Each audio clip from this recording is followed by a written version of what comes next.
میدانی غریب کیست؟ غریب آنه که در قبر تاریک میان کفن و لحد تک و تنهاست. وای بر من که سفر طولانی آخرت در پیش است و توشه اندکی دارم. پیر گشتم و مرگ در سراغم است.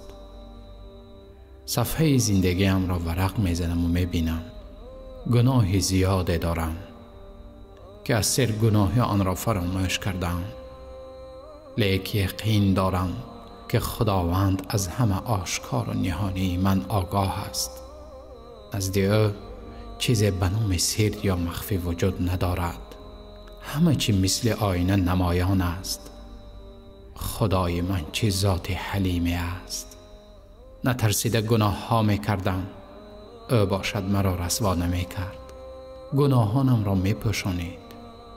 اگر گناه بوی می داشت کسی نزد من از بدبویی گناه ها طاقت نشستن نداشت. عمرم گذشته ایستاده است و هنوز پشیمانی اظهار نکردم. برای گناهانم گریه نکردم. حتی دلتنگ و غمگین نشدم که چرا آلوده گناه شدم. من همان بنده سرکشی هستم که در خلوتها پشت دری بسته بیباکانه گناه میکردم. میدانستم که زیر نظر خدا هستم، اما چقدر لغزش ها و خطای های کردم که نامه اعمال من سیاه گشته است. در دلم حسرت گذاشته است. مرا به حالم گذار تا به گناهانم بنالم. بقیه عمرم را در غم و اندوه سپری کنم. مرا نکوهش مکن، مرا به حالم گذار.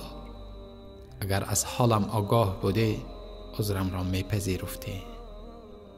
مرا بگذار فغان کنم، وسیله اشک ریزم، فریاد زنم. شاید قطره اشکم مرا از آتش خشم خدا رها کند. گویا میان اهل و اولادم در بستر مرگ قرار دارم. خیال میکنم که مرا با دستانشان تگره دارند. گویا اطرافم گریه و ناله دارند. من که خود را در قبضه فرشته مرگ میبینم، آنان از رفتن من فغان دارند. حتی طبیب را حاضر کردند تا مرا معالجه کند. اما من خوب میدانم که امروز طبیب به درد من نمیخورد. جانکنیم سخت شد.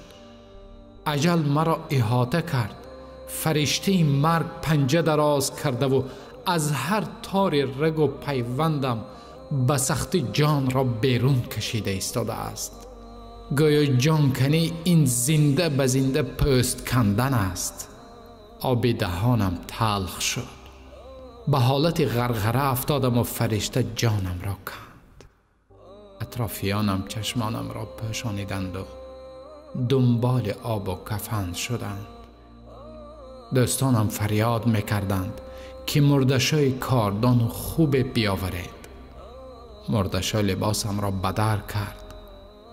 عریان نموده بالای تخته گذاشت. به سر و رویم آب میریخت.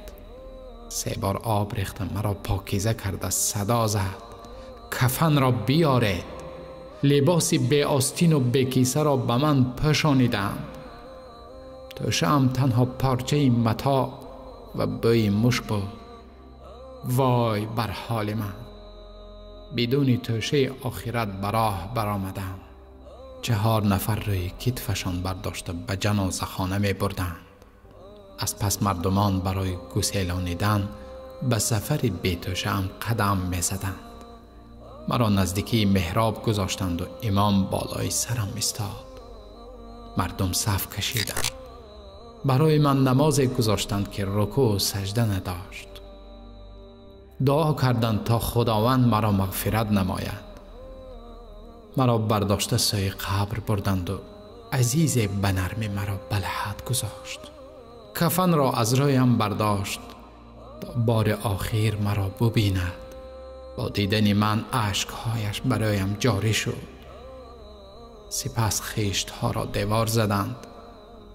یکی گفت ای مردم شتاب کنید، غنیمت دانید با خاک پرتافتن در قبر از خداوند پاداش به دست آرید.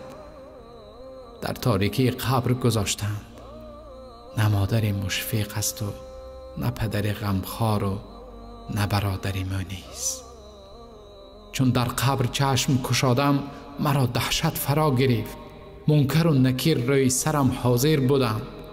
وای بر حال من، نمیدانم با آنها چی گویم. مرا در لحد شنانیده به پرسش آغاز کردند. پروردگارا، جز تو خلاصگر ندارم. خدایا، به عفو و گذشت تو نیاز دارم. به حالم رحم کن و لطف نما.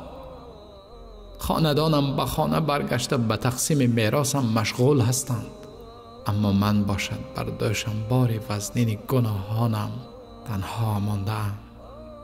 مال و ثروتم مفت نصیب دیگران شد. برادر عزیز، خواهر گرامی، هرگز این دنیا تو را با زر و زیورش مغرور نسازد.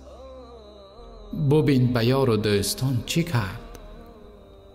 ببین آنی که ثروت جمع کرده بود، جز کفن و خوشبایی مگر چیز دیگری با خود به قبر برد. در این دنیا قناعت پیشه کن، به قسمت راضی شو.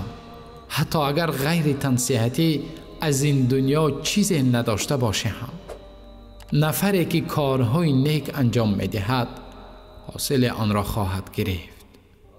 اما نفری که کار بد انجام می‌دهد دانسته باش که در خطر قرار داره. ای نفس، توبه پیشه کن، از گناه دور شو، عملهای نیک انجام ده. شاید خداوند پس از مرگت تو را ببخشد. ای انسان، عملهای نیک انجام ده تا خداوند بر عوض آن پاداش نیک دهد.